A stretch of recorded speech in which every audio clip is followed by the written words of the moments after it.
ಸದ್ಯ ನಿಮಗೆಲ್ಲ ತಿಳಿದಿರುವ ಹಾಗೆ ರಾಜ್ಯ ಸರ್ಕಾರದ ಗೃಹಲಕ್ಷ್ಮಿ ಯೋಜನೆಯ ಅಡಿಯಲ್ಲಿ ಮಹಿಳೆಯರು ಪ್ರತಿ ತಿಂಗಳು 2,000 ರೂಪಾಯಿ ಹಣವನ್ನು ಪಡೆದುಕೊಳ್ಳುತ್ತಿದ್ದಾರೆ. ಆದರೆ ಇನ್ನು ಮುಂದೆ ಮಹಿಳೆಯರ ಹಾಗೆ ಪುರುಷರು ಕೂಡ ಪ್ರತಿ ತಿಂಗಳು ಹಣವನ್ನು ಪಡೆದುಕೊಳ್ಳಬಹುದು. ಕೇಂದ್ರದ ನರೇಂದ್ರ ಮೋದಿ ಸರ್ಕಾರದಿಂದ ಪುರುಷರಿಗಾಗಿ ಇನ್ನೊಂದು ಹೊಸ ಯೋಜನೆ ಜಾರಿಗೆ ಬಂದಿದೆ. ಕೇಂದ್ರ ಸರ್ಕಾರದ ಈ ಯೋಜನೆಯ ಅಡಿಯಲ್ಲಿ ಪುರುಷರು ಪ್ರತಿ ತಿಂಗಳು 3,000 ರೂಪಾಯಿ ಹಣವನ್ನು ಪಿಂಚಣಿ ರೂಪದಲ್ಲಿ ಪಡೆದುಕೊಳ್ಳಬಹುದಾಗಿದೆ. ಬರೀ ಪುರುಷರು ಮಾತ್ರವಲ್ಲದೆ ಗೃಹಲಕ್ಷ್ಮಿ ಯೋಜನೆಯ 2,000 ರೂಪಾಯಿ ಹಣವನ್ನು ಪಡೆದುಕೊಳ್ಳುತ್ತಿರುವ ಮಹಿಳೆಯರು ಕೂಡ ಈ ಯೋಜನೆಯ ಲಾಭವನ್ನು ಪಡೆದುಕೊಳ್ಳಬಹುದಾಗಿದೆ. ಹಾಗಾದರೆ ಕೇಂದ್ರ ಸರ್ಕಾರದ ಈ ಯೋಜನೆ ಯಾವುದು ಮತ್ತು ಈ ಯೋಜನೆಗೆ ಅರ್ಜಿಯನ್ನು ಸಲ್ಲಿಸುವುದು ಹೇಗೆ ಅನ್ನೋದರ ಬಗ್ಗೆ ಸಂಪೂರ್ಣ ಮಾಹಿತಿಯನ್ನು ನಾವೀಗ ತಿಳಿಯೋಣ. ಅದಕ್ಕೂ ಮುನ್ನ ನೀವಿನ್ನು News One Kannada YouTube channel subscribe ಮಾಡಿಲ್ಲಂದರೆ ಈಗಲೇ ಸಬ್ಸ್ಕ್ರೈಬ್ ಮಾಡಿ ಮತ್ತು ಪಕ್ಕದಲ್ಲಿರೋ ಬೆಲ್ ಐಕಾನ್ ಕ್ಲಿಕ್ ಮಾಡಿ ಹಾಗೂ ವಿಡಿಯೋವನ್ನು ಸ್ಕಿಪ್ ಮಾಡದೆ ನೋಡಿ.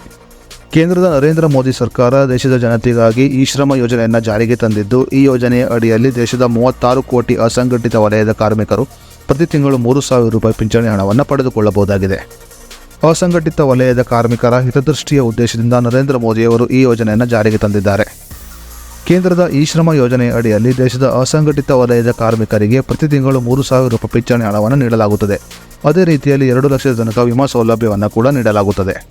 ಅಸಂಘಟಿತ ವಲಯದಲ್ಲಿ ಕೆಲಸವನ್ನು ಮಾಡುತ್ತಿರುವ ಮಹಿಳಾ ಮತ್ತು ಪುರುಷ ಕಾರ್ಮಿಕರು ಈ ಶ್ರಮ್ ಪೋರ್ಟಲ್ಗೆ ಭೇಟಿ ನೀಡುವುದರ ಮೂಲಕ ತಮ್ಮ ಹೆಸರನ್ನು ನೋಂದಾವಣಿ ಮಾಡಿಕೊಳ್ಳಬಹುದಾಗಿದೆ. ಅಸಂಘಟಿತ ವಲಯದಲ್ಲಿ ಕೆಲಸ ಮಾಡುತ್ತಿರುವ ಮಹಿಳಾ ಕಾರ್ಮಿಕರು ಮತ್ತು ಪುರುಷ ಕಾರ್ಮಿಕರು ಈ ಶ್ರಮ್ ಪೋರ್ಟಲ್ ಮೂಲಕ ಆನ್ಲೈನ್ನಲ್ಲಿ ಸುಲಭವಾಗಿ ಅರ್ಜಿಯನ್ನು ಸಲ್ಲಿಸಬಹುದಾಗಿದೆ. ಅರ್ಜಿದಾರರು ಈ ಶ್ರಮ್ ಪೋರ್ಟಲ್ಗೆ ಭೇಟಿ ನೀಡುವುದರ ಮೂಲಕ ಅಲ್ಲಿ ತಮ್ಮ ಹೆಸರು, ವಿಳಾಸ, ಆಧಾರ್ ಸಂಖ್ಯೆ, ಮೊಬೈಲ್ ಸಂಖ್ಯೆ ಮತ್ತು ಪಾಸ್ಪೋರ್ಟ್ ಸೈಜ್ ಫೋಟೋ ನೀಡುವುದರ ಮೂಲಕ ಈ ಶ್ರಮ್ ಯೋಜನೆಗೆ ತಮ್ಮ ಹೆಸರನ್ನು ನೋಂದಾವಣಿ ಮಾಡಿಕೊಳ್ಳಬಹುದಾಗಿದೆ.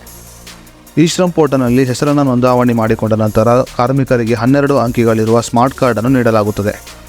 ಈ ಶ್ರಮ್ ಪೋರ್ಟಲ್ನಲ್ಲಿ ಹೆಸರನ್ನು ನೋಂದಾವಣಿ ಮಾಡಿಕೊಂಡ ಕಾರ್ಮಿಕರಿಗೆ ಪ್ರತಿ ತಿಂಗಳು 3,000 ರೂಪಾಯಿ ಪಿಂಚಣಿ ಮತ್ತು 2 ಲಕ್ಷ ರೂಪಾಯಿಗಳ ವಿಮಾ ಸೌಲಭ್ಯವನ್ನು ನೀಡಲಾಗುತ್ತದೆ. ಈ ಶ್ರಮ್ ಯೋಜನೆಯ ಅಡಿಯಲ್ಲಿ ಹೆಸರನ್ನು ನೋಂದಾವಣಿ ಮಾಡಿಕೊಂಡ ಕಾರ್ಮಿಕ ಆಕಸ್ಮಿಕವಾಗಿ ಮರಣವನ್ನು ಹೊಂದಿದರೆ ಅಥವಾ ಅಂಗವೈಫಲ್ಯಕ್ಕೆ ಒಳಗಾದರೆ ಆತನ ಕುಟುಂಬಕ್ಕೆ 2 ಲಕ್ಷ ರೂಪಾಯಿಗಳ ವಿಮೆಯನ್ನು ನೀಡಲಾಗುತ್ತದೆ. ಕೇಂದ್ರ ಸರ್ಕಾರದ ಈ ಯೋಜನೆಯ ಅಡಿಯಲ್ಲಿ ಅಸಂಘಟಿತ ವಲಯದಲ್ಲಿ ಕೆಲಸ ಮಾಡುತ್ತಿರುವ ಮಹಿಳಾ ಕಾರ್ಮಿಕರು ಮತ್ತು ಪುರುಷ ಕಾರ್ಮಿಕರು ಆನ್ಲೈನ್ನಲ್ಲಿ ಅರ್ಜಿಯನ್ನು ಸಲ್ಲಿಸಬಹುದಾಗಿದೆ.